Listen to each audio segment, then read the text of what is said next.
Amén. Gracias. ¿Puede tomar su lugar, por favor? Esta noche tenemos un tema que es muy importante, pero que sobre todo es trascendente para el desarrollo de nuestra vida cristiana y nuestro destino espiritual. Así que hoy tenemos un mensaje de parte de Dios muy importante y lo he titulado ¿Quién reina? Diga conmigo, ¿quién reina? ¿Quién reina? Pregúntale a la persona que tiene a su lado, ¿y en tu vida quién reina?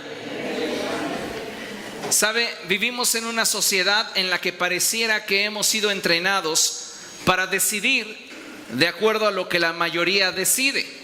Hoy podemos darnos cuenta simplemente a través de las redes sociales cómo son fácilmente influenciables las masas. Y algo que debemos entender como iglesia, amados hermanos, es que no hemos sido rescatados de nuestra vana manera de vivir para continuar con un estilo de vida que la mayoría justifique, sino con un estilo de vida que a Dios le agrade. Hay una enorme diferencia en cuanto a vivir según la corriente de las mayorías, la corriente de este mundo, y de acuerdo a la voluntad de Dios. Si algo debe de preocuparnos e importarnos a cada uno de nosotros como hijos de Dios, es vivir de tal forma que agrademos al Señor con nuestra vida. De tal manera que agradar a Dios debe de ser nuestra prioridad. Y para ello debemos entender que uno sirve y busca agradar a aquel a quien se ha sometido. Si usted quiere agradar a una persona es porque se ha sometido a esa persona. Veamos lo que dice la palabra del Señor. Romanos capítulo 6. Acompáñeme, por favor. Y vamos a leer a partir del verso 16. Cuando lo tenga, glorifique al Señor. Dice la palabra del Señor de la siguiente manera: ¿acaso no saben ustedes que cuando se entregan a alguien para obedecerlo, son esclavos de aquel a quien obedecen? Claro que lo son, ya sea del pecado que lleva a la muerte o de la obediencia que lleva a la justicia. Pero gracias a Dios que aunque antes eran esclavos del pecado, ya se han sometido de corazón a la enseñanza que les fue transmitida. Note aquí algo bien interesante. El que yo determine agradar a alguien se da solo en la medida que mi voluntad está dispuesta a hacerlo. Por la fuerza, por reprimirme, intentar agradar a Dios es imposible. Porque tarde que temprano, esa motivación que en algún momento existió para agradarle, vendrá a menos. Porque el hacer algo simplemente por una motivación superficial termina convirtiéndose en una carga. Pero cuando en ello hay convicción y compromiso, entonces no importa qué tan difícil o qué tan grande pueda ser el costo de agradar a esa persona a la que me he sometido, estaré dispuesto a hacer los sacrificios necesarios para agradar su corazón. Y esto es algo que estamos viendo que cada día escasea más dentro del cuerpo de Cristo. Los cristianos no están dispuestos a sacrificar su comodidad para agradar a aquel que dicen ser su Señor. Vivimos para nosotros mismos. Y lamentablemente cuando actuamos de esta forma, dice la palabra del Señor que nosotros estamos obedeciendo al pecado que lleva a la muerte. Verso 17 dice: pero gracias a Dios que aunque antes eran esclavos del pecado, ya se han sometido de corazón, han puesto su voluntad a los pies del Señor, están dispuestos a obedecer su palabra. ¿Por qué? Porque quieren agradarle. En efecto, habiendo sido liberados del pecado, lea conmigo, ahora son ustedes esclavos de la justicia. Esto es algo muy interesante porque Cuando hablamos de relaciones y cuando hablamos específicamente de la relación Cristo-Iglesia, debemos entender que Él tiene la supremacía en nuestra vida y que nosotros debemos de sujetar nuestra vida a su voluntad. Aquí no es si me agrada, aquí no es si me gusta, aquí no es si me siento bien al hacerlo. Si yo soy esclavo de la justicia, como lo expresa el apóstol Pablo, déjeme decirle que mi opinión o mi sentir respecto de esto no tiene trascendencia. Y necesitamos, como hijos de Dios, comprender, amados hermanos, la necesidad que tenemos de vivir sujetos a aquel que hemos llamado Señor en nuestra vida. Verso 19, dice la palabra de Dios, hablando en términos humanos, hablo en términos humanos por las limitaciones de su naturaleza humana. Antes ofrecían ustedes los miembros de su cuerpo para servir a la impureza que lleva más y más a la maldad. Ofrézcanlos ahora para servir a la justicia que lleva a la santidad. Cuando ustedes eran esclavos del pecado, estaban libres del dominio de la justicia. Cuando ustedes eran esclavos del pecado, estaban libres del dominio de la justicia. Lo que la palabra de Dios nos está diciendo es que el ser humano se compromete con aquello que de voluntad desea obedecer. Si usted se compromete con el pecado, su voluntad estará sujeta a los deseos del pecado. Y entonces usted practicará el pecado. Pero si su voluntad está sujeta a los deseos de la justicia, que es en Cristo, entonces usted querrá practicar la justicia. ¿Comprende? No es posible que un creyente agrade a Dios si su vida no es conforme a la imagen de Cristo. No es posible que una vida agrade a Dios si en ella lo que se proyecta es amistad con el mundo e impureza. Por esto es importantísimo que como iglesia tomemos la decisión de a quién habremos de seguir y servir. A veces creemos que por el hecho de que ya estamos dentro de la iglesia y ya hicimos nuestra profesión de fe y ya nos bautizamos y ya hemos participado en algún área de servicio dentro de la congregación, nuestra postura respecto de Cristo está definida. Y sabe que no es así. Nuestra postura respecto de Cristo se define día a día. Por eso el Señor Jesucristo dijo palabras como estas: si alguno quiere ser mi discípulo, niéguese a sí mismo, tome su cruz cada día y sígame. No podemos simplemente creer que tenemos un vínculo o una relación con Jesús si día a día no estamos reafirmando nuestro compromiso con Él. Necesitamos entenderlo porque es imperativo. Es urgente que la iglesia se defina respecto de a quién habrá de seguir y a quién habrá de servir. ¿Por qué? Porque estamos atravesando por un tiempo de definición en el que las decisiones que tomemos deben de ser tomadas de acuerdo a las convicciones, escuche bien, que han surgido en la mente y han llegado al corazón.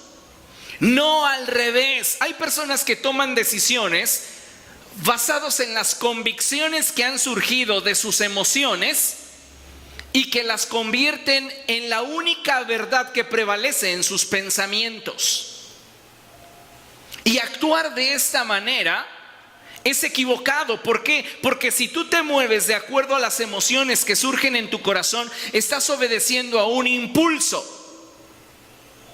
Y si eso lo transformas en la verdad que habrá de dirigir tus pasos, el día de mañana te vas a lamentar de las decisiones que tomaste apoyado en una emoción.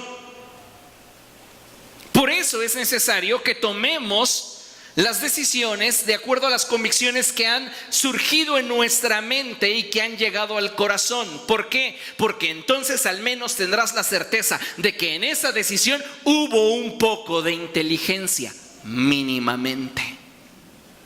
Lo pensaste, lo evaluaste y entonces decidiste.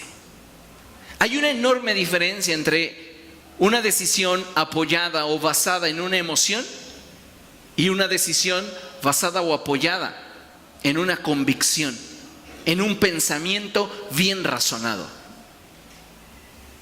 Muchas personas simplemente se están dejando arrastrar por lo que sienten y no están considerando la necesidad de agregarle a cada decisión un tanto de inteligencia.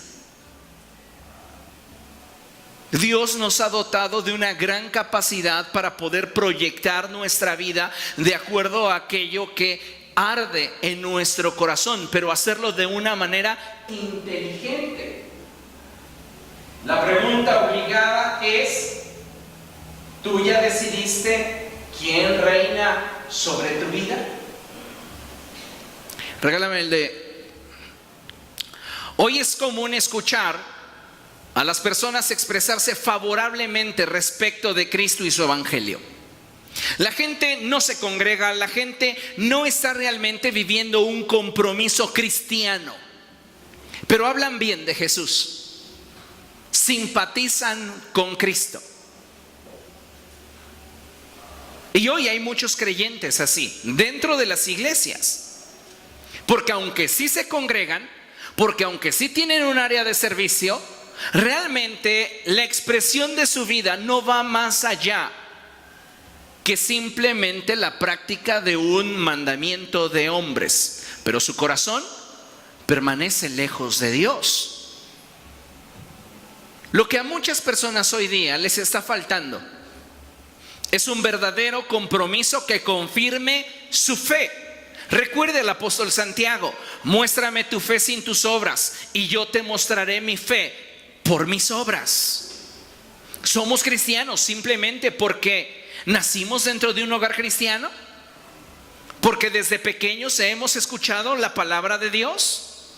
¿Porque se nos ha inculcado cierta forma de conducta y porque no decimos malas palabras o no tenemos vicios, por eso ya somos agradables a Dios? No. ¿Sabe? Muchas personas no tienen una manera de poder confirmar su fe porque su vida no refleja el señorío de Jesucristo. Lamentablemente, en muchos casos, nuestro corazón no está preparado para un nivel de relación más profundo con Jesús, porque aún en nosotros existe el deseo de vivir de manera independiente. Quiero a Cristo en mi vida, pero no para que gobierne sobre de mí, solo para que esté conmigo en lo que yo quiero hacer. Cristo no está reinando. Y de acuerdo a esta expresión de la palabra de Dios en Romanos, si a un ser humano no lo gobierna la justicia, lo gobierna el pecado. No hay puntos neutrales. Como seres humanos vivimos y nos desarrollamos bajo el gobierno de aquel a quien voluntariamente le hemos dado autoridad sobre nuestra vida.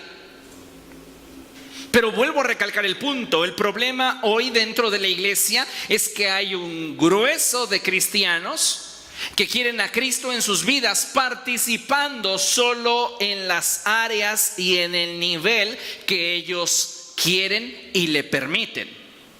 Pero cuando la palabra de Dios les ofende, como en el tiempo de Jesús, prefieren apartarse de él. ¿Recuerdan ustedes cuando Jesús comenzó a hablar acerca de que era necesario que ellos comieran su carne y bebieran su sangre?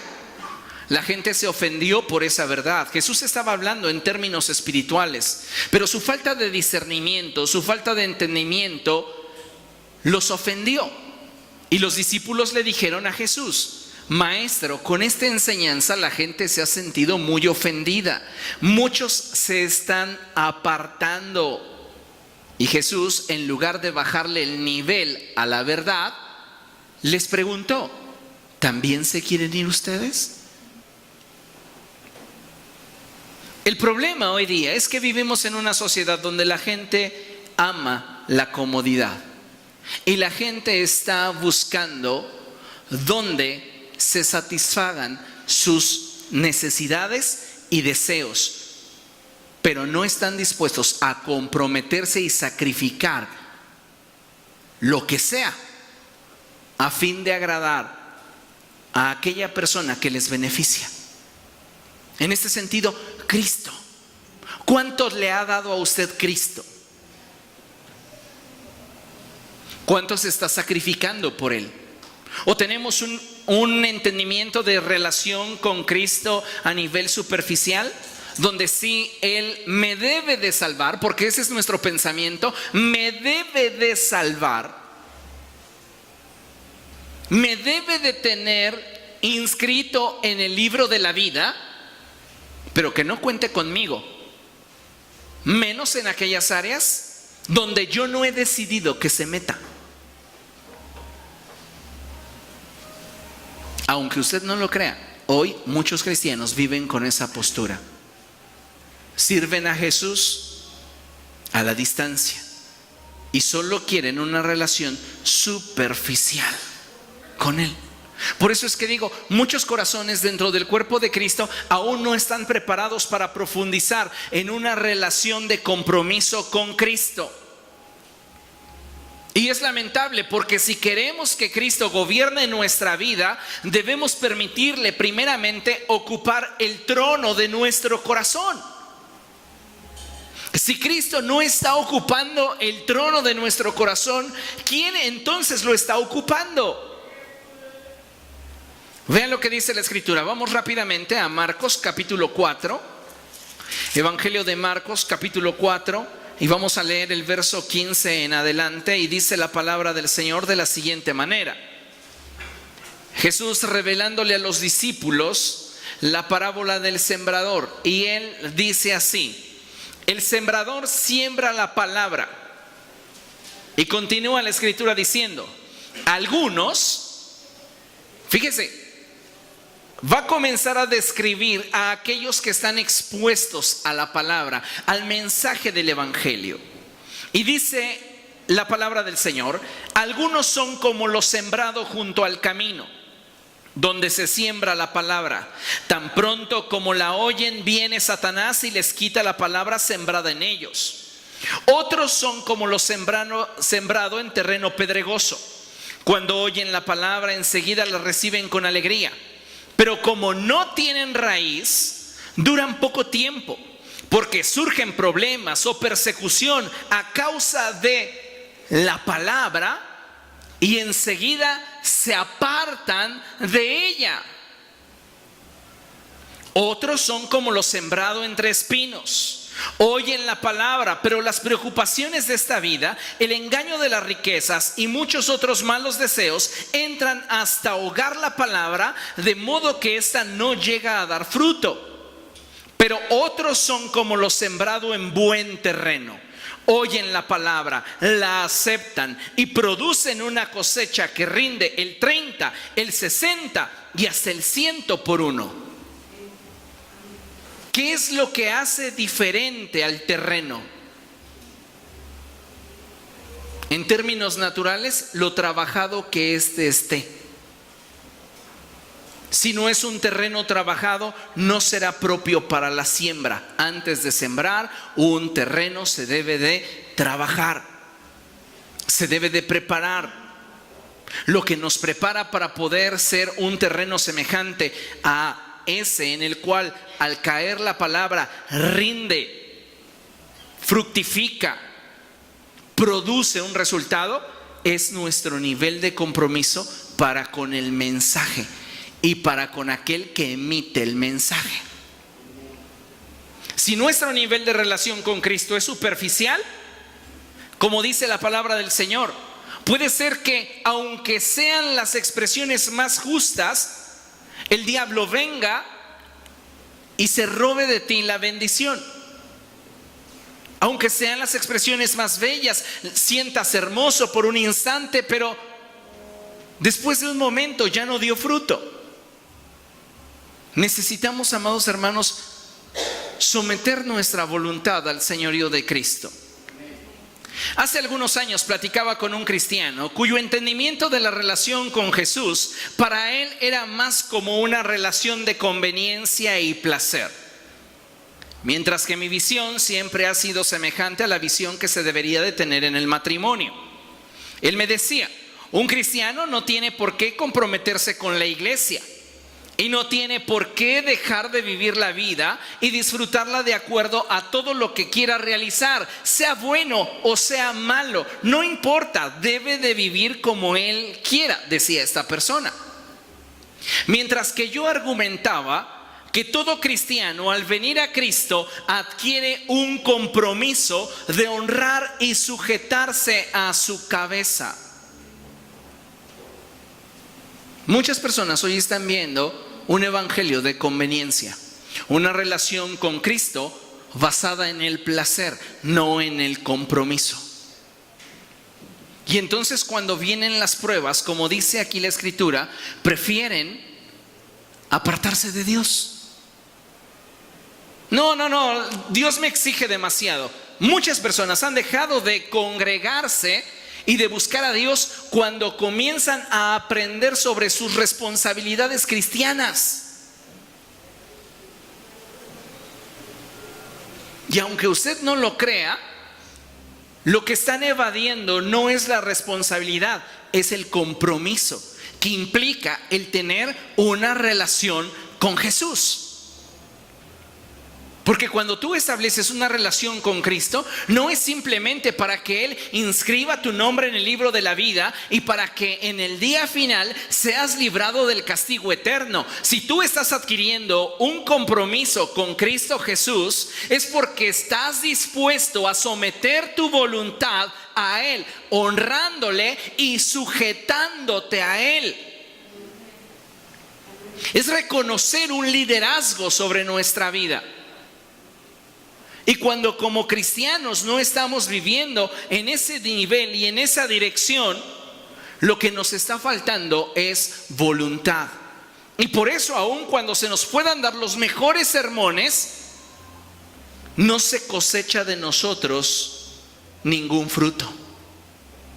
Pueden pasar los años, las décadas, y aun cuando Cristo esté sembrando en nosotros buena semilla, nosotros nos apartamos de Él a la menor incomodidad que percibimos de aquello que Él desea de nosotros.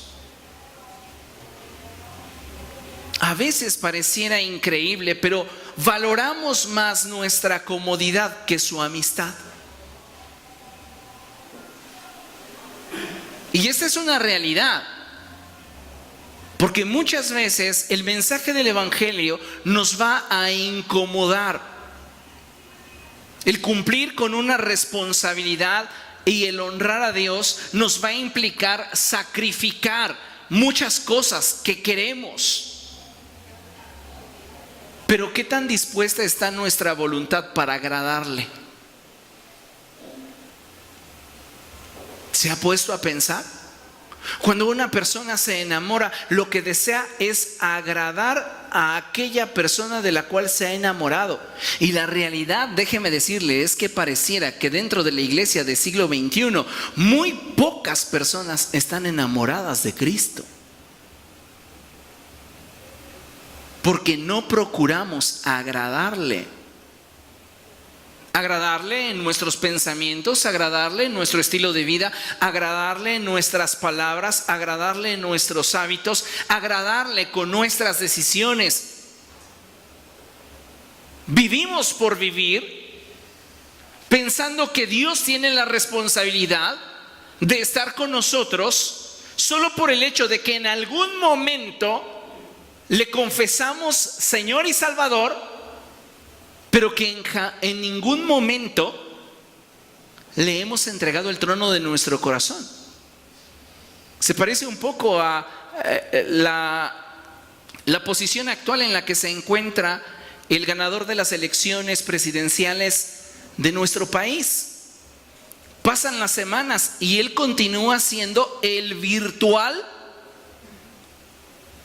presidente electo. No hay un acta que lo defina como el presidente electo. Y así hay muchos cristianos hoy. Tienen a Cristo como su virtual Señor y Salvador. Virtualmente lo es porque no hay ningún compromiso que avale determinada decisión.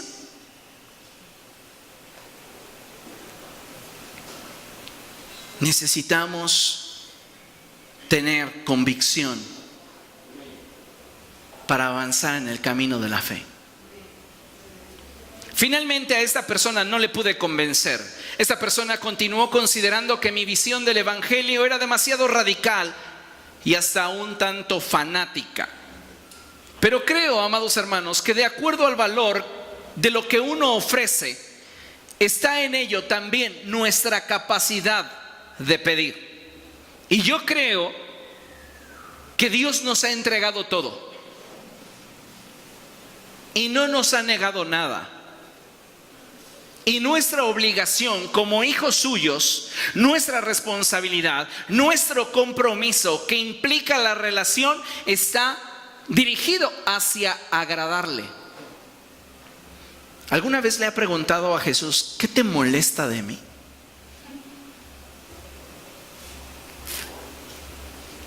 Es una pregunta muy directa, ¿no?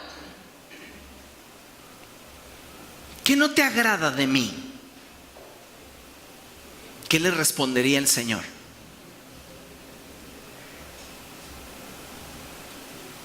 Cada uno de nosotros sabe cuál sería el testimonio de Cristo respecto de nuestra vida. Necesitamos hoy entender que si Cristo no gobierna, va a gobernar otro.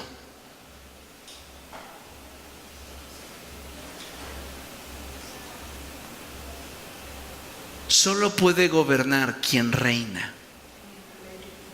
Y solo puede reinar aquel con quien esté nuestro pacto. Es decir, aquel a quien le hemos dado el trono de nuestra vida. Por eso la Escritura dice en Mateo 6:21, donde está tu tesoro, ahí está tu corazón. Te pregunto, ¿dónde está tu tesoro? ¿Dónde está lo más valioso de tu vida? ¿En Cristo? ¿O en hacer tu voluntad? Tu voluntad puede ser piadosa. Es decir, puede tener matices de espiritualidad, pero al final de cuentas es tu voluntad. ¿Cómo lo descubro? Tienes que ser muy honesto con lo que te motiva a hacerlo. Porque el corazón es engañoso. Por este motivo tienes que ir detrás de la motivación. Es que yo quiero servir a Dios en la alabanza. ¿Realmente lo quieres hacer? ¿Por qué? ¿Cuál es tu motivación? Es que yo quiero hacer esto para Cristo. ¿Cuál es tu motivación? Ahí descubrirás hacia dónde está encaminada tu voluntad, porque detrás de ella estará lo que realmente estás valorando. El joven rico tenía su voluntad orientada hacia sus pertenencias. Zaqueo, después de haber tenido ese encuentro con Jesús, tenía su voluntad orientada a agradarle a Él. Jesús jamás le dijo a Zaqueo, oye, has robado demasiado dinero, has fraudulentado a muchas personas y tienes tal cantidad de dinero en tus arcas que bien sería bueno que le dieras a los pobres. Jesús jamás le pidió nada a Zaqueo. ¿Qué motivó a Zaqueo a decir: Señor, si a alguien le he hecho fraude, le pagaré 4 veces aquello en lo cual le hice fraude, y la mitad de mis bienes la daré a los pobres? ¿Qué lo motivó? Aquel a quien él quería agradar. Ahí encontrarás tu voluntad, y detrás de ella estará tu motivación, el por qué lo quieres hacer. Consideremos lo siguiente. Abra su Biblia en Romanos capítulo 7. Versos del 22 en adelante. Mientras que usted lo encuentra, déjeme decirle y leerle lo que tenemos proyectado aquí en la pantalla. Dice así: mientras tengamos vida, siempre sentiremos en nuestros miembros la lucha que el pecado y la injusticia celebran en contra de los principios del reino y la voluntad de Dios. Es decir, mientras tengamos vida, siempre va a haber una lucha continua con nuestra naturaleza pecaminosa, la cual no quiere ni puede someterse a Dios. Alguien me preguntaba hace algún tiempo: pastor, soy un hombre muy mujeriego, ¿se me va a quitar algún día? Toda tu vida vas a lidiar con tu gusto excesivo por las mujeres. Lo que puedes hacer es cederle a Cristo el control para que Él te gobierne. Pero no piense usted que si usted tiene una debilidad en su vida, al venir a Cristo simplemente esa debilidad se va a esfumar. Usted tiene que entrar al proceso de señorío, y solo en la medida en la cual Cristo se vuelva Señor de su vida, usted sentirá menos los estragos de esta batalla, porque del Señor es la batalla y Él pelea por nosotros cuando nosotros vivimos bajo su señorío, bajo su voluntad. Si tú piensas dominar tus apetitos, el apóstol Pablo dice: algunos de ustedes utilizan incluso recursos que son crueles con sus mismos cuerpos, pero de nada sirven frente a los apetitos de su naturaleza pecaminosa. Puedes reprimirte tanto como quieras, pero mientras que no sea transformada tu manera de pensar por el gobierno de Jesús, mientras que no sea transformada tu manera de pensar por el gobierno de Jesús, amado hermano, usted solo será un cristiano reprimido. Necesitas que Él gobierne.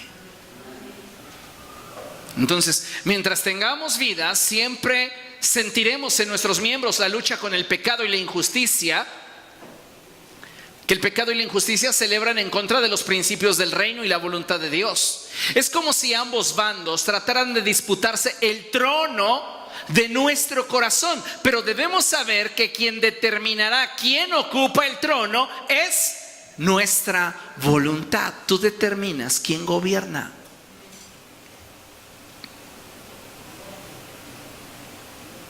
Escuchaba hace tiempo, ya muchos años, a una persona que cada vez que pecaba solo se justificaba diciendo: la carne es débil, la carne es débil.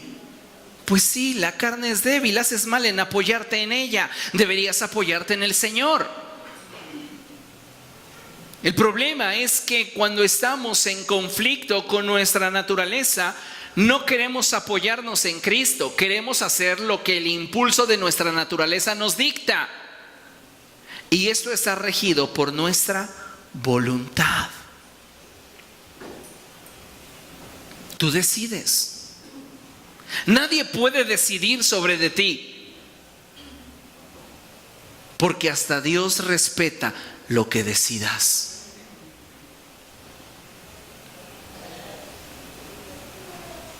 es que fue el diablo. No,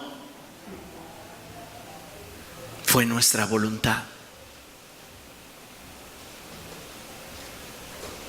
Entonces surge la pregunta: ¿hacia dónde se está inclinando mi voluntad?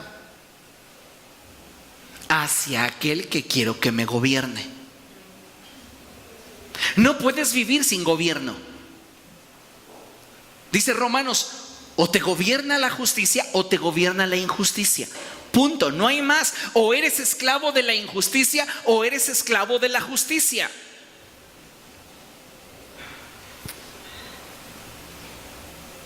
Y en la respuesta de esto usted descubre quién está ocupando el trono de su corazón. Vean lo que dice la palabra de Dios, versos 22 y 23 de Romanos 7. Porque en lo íntimo de mi ser me deleito en la ley de Dios, pero me doy cuenta de que en los miembros de mi cuerpo hay otra ley, que es la ley del pecado. Esta lucha contra la ley de mi mente y me tiene cautivo. Pero me doy cuenta de que en los miembros de mi cuerpo hay otra ley, que es la ley del pecado. Esta ley lucha contra la ley de mi mente. Cuando tú vienes a Cristo y tu mente está siendo renovada, tu mente está de acuerdo con Dios. Pero no te garantiza la victoria sobre el pecado, a no ser que en la decisión tu voluntad participe. Porque de nada sirve estar de acuerdo con la ley si no la practicas. Yo puedo decir: fornicar es malo, y mi mente me va a decir: sí, es malo. La palabra de Dios lo dice, porque el que comete inmoralidad sexual contra su propio cuerpo peca. Pero si no está mi voluntad de por medio, puedo estar de acuerdo en mi mente, en la ley de mi mente, pero la ley de mis miembros gobierna. ¿Comprende lo que estoy diciendo? Entonces es importante que usted se dé cuenta de esta trascendencia que tiene. ¿Por qué? Porque esa lucha es continua. Y dice el apóstol: estoy cautivo. No tengo para dónde hacerme, porque la única respuesta o posibilidad que existe es: o obedezco a la justicia o obedezco a la injusticia. Y lo que yo decida hacer determinará quién reina en mí. La Biblia nos narra una disputa de un trono. Y veremos en esta historia cómo es que en su desarrollo nos encontramos con intereses varios que apuntan a una sola cosa: ejercer dominio. ¿Por qué? Porque quien reina, gobierna, y quien gobierna, domina. Quien reina, gobierna, y quien gobierna, domina. Lamentablemente, amados hermanos, en la vida de muchos cristianos del siglo XXI, esta situación aún no está del todo definida. Sí, asisten a la iglesia, sí, escuchan las predicaciones por CD, sí, ven las predicaciones en YouTube, pero no se han definido realmente respecto de quién está gobernando sus vidas. Tienen una relación con Cristo de fin de semana. Y es el problema de esta generación, que vive en una indefinición de quién han decidido que tome el control de sus vidas.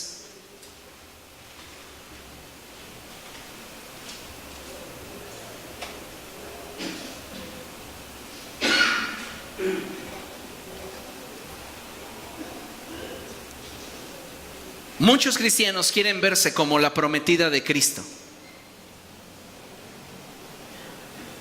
Dicen: ¿dónde está la esposa del Cordero? ¿Quién va a estar en las bodas? ¿Va? ¿Pero qué cree? Quieren verse como la prometida de Cristo, pero rechazan sus implicaciones. Y a su esposa se le ha concedido que se vista de lino fino, lino limpio y resplandeciente. Y añade el apóstol, el lino representa las acciones justas de los santos. ¿Qué implica el estar preparado para participar de tan grande privilegio? Un compromiso total. Pero sí queremos ser llamados la prometida de Cristo, pero no estamos dispuestos a comprometernos con Él. Rechazamos las implicaciones del compromiso. Queremos una relación superficial, vaga. Esto provoca una contradicción. Y esa contradicción nos impide rendirnos completamente a la voluntad de Jesús.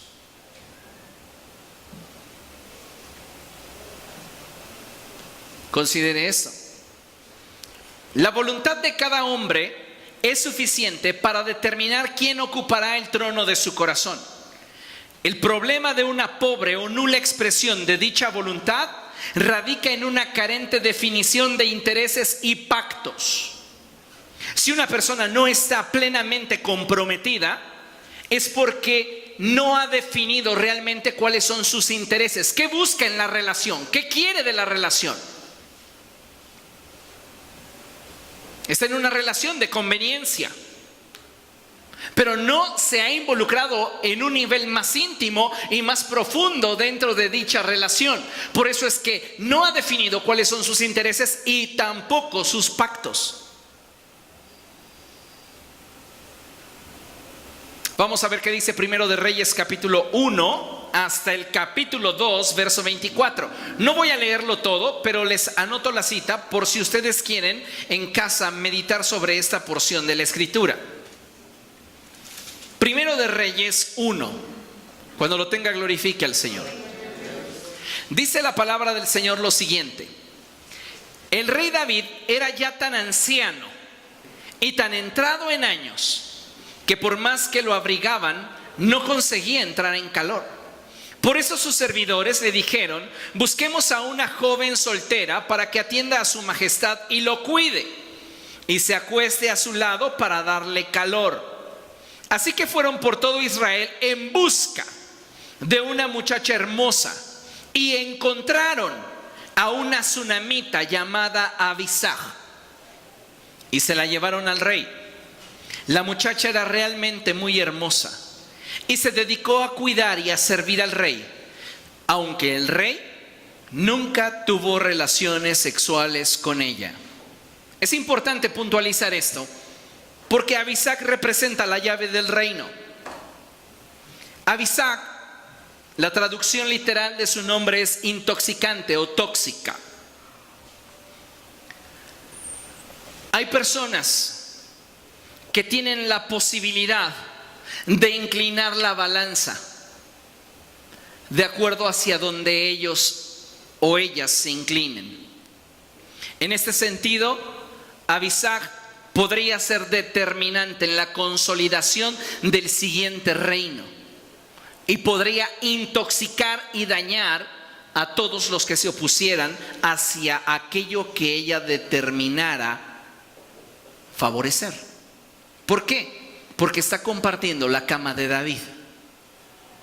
Y David ya es un anciano. Y lo único que ella hace es escuchar las memorias del rey, los sueños del rey. Nadie está tan cercano a otra persona como aquella persona que puede escuchar sus secretos, lo que siente su corazón. Abisag estaba más cerca que nadie de David, y todo lo que ella escuchaba de él la consolidaba como la llave de un reino exitoso para el lado de la balanza que ella decidiera inclinarse. Esto lo va a entender mejor más adelante. Dice la escritura en el verso 5, Adonías, cuya madre fue Hagit, ambicionaba ser rey y por lo tanto se levantó en armas. Consiguió carros de combate, caballos y 50 guardias de escolta. Adonías era más joven que Absalón y muy bien parecido. Como David su padre nunca lo había contrariado ni le había pedido cuentas de lo que hacía, Adonías se confabuló con Joab, hijo de Sarvia, y con el sacerdote Abiatar, y estos le dieron su apoyo. ¿Qué está pasando con Adonías? Adonías tiene una aspiración injusta. Quiere el reino. Quiere tomar el trono de David. Y algo que alimentó esta conducta fue la falta de límites en su vida. Cuando nosotros no le ponemos límites a nuestra vida para agradar a Dios, comienza a generarse en nosotros una perspectiva errónea de Dios. Dice la palabra de Dios que David nunca lo había contrariado ni le había pedido cuentas de lo que hacía. En otras palabras, Adonías había crecido sin autoridad, no tenía límites en su vida y consideraba que todo lo que hacía estaba bien. Entonces esto lo predispuso a tomar una decisión equivocada, justificándola en el hecho de creer que tenía el respaldo del rey. Hoy muchos cristianos que tienen una relación superficial con Cristo se sienten respaldados por Él, aun cuando sus vidas disten mucho de agradarle íntimamente a Cristo. ¿Cómo puede una persona que con su vida no está agradando a Cristo sentir que es respaldada por Él? Pues por la ceguera que hay en su corazón, la dureza a la que ya fue expuesta su conciencia. Bien, dice que Adonías se confabuló con Joab, Abiatar, para que le dieran su apoyo y lo nombraran rey. Dice la palabra del Señor. Acompáñenme por favor ahí al verso 11. Y dice, por eso Natán le preguntó a Betsabé, la madre de Salomón, ¿ya sabes que Adonías, el hijo de Hagit, se ha proclamado rey a espaldas de nuestro señor David? Pues si quieres salvar tu vida y la de tu hijo Salomón, déjame darte un consejo. Ve a presentarte ante el rey David y dile, ¿acaso no le había jurado su majestad a esta servidora suya que mi hijo Salomón lo sucedería en el trono? ¿Cómo es que ahora el rey es Adonías? Mientras que estés hablando con el rey, yo entraré para confirmar tus palabras. El recurso de Betsabé es una promesa, un compromiso que David había hecho con ella cuando David era joven. Siempre los compromisos y la definición de intereses y pactos pesarán al momento de tomar decisiones, si es que esa relación la tomaste en serio. Si David hubiera jugado con Betsabé, para David sus palabras no hubieran tenido ninguna relevancia, y esas palabras en las manos de Betsabé o en sus labios de Betsabé no hubieran tenido trascendencia alguna. Pero lo que David le dijo a Betsabé, se lo dijo en serio. Y entonces Betsabé puede echar mano de lo que David le prometió. Y aun cuando Adonías está peleando el trono y ya se ha confabulado de gente para que le cedan el trono de David, ella tiene un recurso que es un pacto que surgió en una relación de compromiso. Porque la relación de David y Betsabé, aun cuando comenzó de manera equivocada, se consolidó como una relación verdaderamente profunda. Por eso David se atrevió a hacerle promesas a Betsabé. Y dice la palabra del Señor en el verso 15 que Betsabé se dirigió entonces a la habitación del rey. Como éste era ya muy anciano, lo atendía Abisag, la sunamita. Al llegar Betsabé se arrodilló ante el rey y éste le preguntó: ¿qué quieres? Vea la familiaridad con la que David le habla a Betsabé. David ya es un hombre muy grande de edad. No puedo asegurarle cuál era la diferencia de edad entre uno y otro, pero mínimamente yo calculo que David le llevaba a Betsabé sus 30 años. Así que estamos hablando de un hombre que está ya rayando los 80 y una mujer que está entrando a los 50. Por eso este hombre ya no puede calentarse y necesita de la sunamita, que se está convirtiendo en la llave del reino, para que no perezcan dentro del rey sus sueños. Para que dentro de un hombre no perezcan los sueños, necesitas encontrar a alguien lo suficientemente leal como para abrirle el corazón y exponérselos. Más adelante lo va a entender. Pero el punto aquí es que Betsabé llega y le dice a David que necesita hablar con él. Y David le habla con familiaridad, porque David la ama, porque David la respeta, porque David la reconoce y le dice: ¿qué quieres? Y ella lo honra. Una relación que carece de honra y respeto no tiene trascendencia. Y ella le dice, ¿cómo le dice? Mi Señor. No está hablando con David, el hombre que ella conoce que es débil y que es carente. Está hablando con su rey. No puede llegar con él y: oye, tú me dijiste, ¿qué te pasa? Ahí, aunque esté en el lecho de muerte, él es su rey. Y ella llega y le dice: mi Señor. Juró por el Señor su Dios a esta servidora suya. Fíjese cómo le habla: que mi hijo Salomón sucedería en el trono a su majestad. Pero ahora resulta que otro se anda disputando el trono de mi hijo. Y vengo a verlo porque usted me hizo una promesa que floreció en el compromiso de nuestra relación cuando usted todavía era joven y bello. David se acordó de aquellas glorias y solo sonrió. Y le dijo, se lo estoy parafraseando: te lo cumplo. Lo que te haya prometido, porque surgió de un genuino compromiso contigo, te lo cumplo.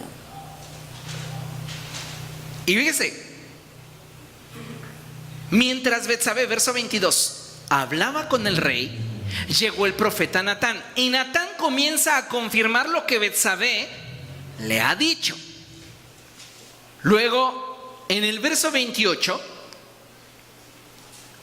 después de escuchar a Natán, David ordena: llamen a Betsabé. Eso me indica que cuando David recibe a Natán, Betsabé tiene que salir de la habitación. Porque aunque Betsabé conoce el corazón del rey, tiene que darle espacio al rey para que él ejerza su autoridad con aquellos sobre los cuales tiene dominio. Y después de haber resuelto esta situación, David dice: hagan llamar a Betsabé, tráiganla. Ella entró y se quedó de pie ante el rey. Entonces el rey le hizo este juramento: tan cierto como que vive el Señor, que me ha librado de toda angustia, te aseguro que hoy cumpliré lo que te juré por el Señor, el Dios de Israel.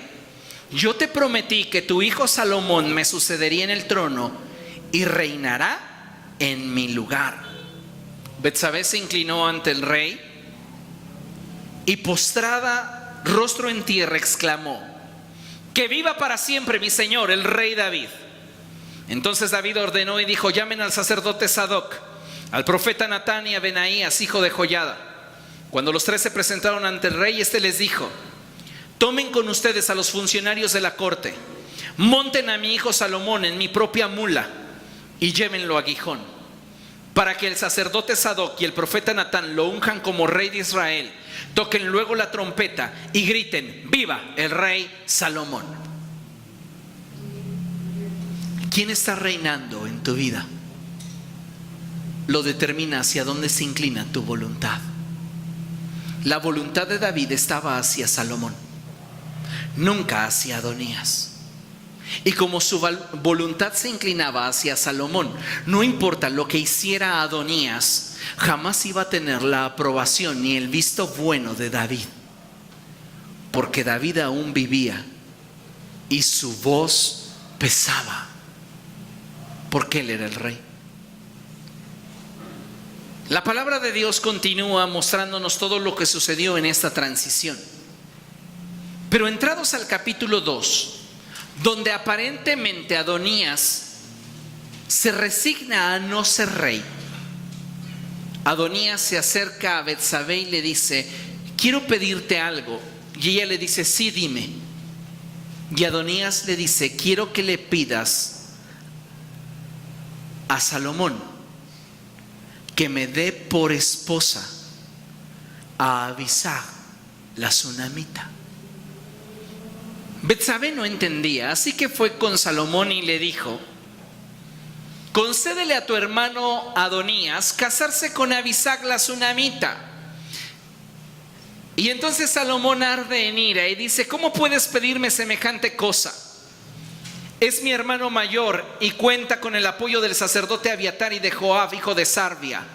Realmente lo que me estás pidiendo es que le ceda el trono. ¿Por qué? Porque la llave del reino y los secretos del corazón de David los tenía Abisag. Nadie conocía mejor el corazón de David que Abisag. Así que quien sabía cómo consolidar el futuro reino era Abisag. Y quien tuviera a Abisag tendría el trono. Y entonces Salomón dijo: no. No. Hacia donde se incline tu voluntad, cederás el reino. Y hoy necesitamos más que nunca comprometernos con la causa de Cristo para que sea Él el que ocupe el trono de nuestro corazón. Necesitamos hoy nuevamente repetir las palabras del Señor Jesús cuando Él expresó. Siguiente lámina, por favor. En Mateo capítulo 6, verso 10. Venga tu reino, hágase tu voluntad en la tierra como lo es en el cielo. Solo reinará quien ocupe el trono. Y solo estando en esa posición puede ejercer dominio. Quien reina gobierna y quien gobierna domina. La pregunta obligada es: ¿quién está reinando en ti?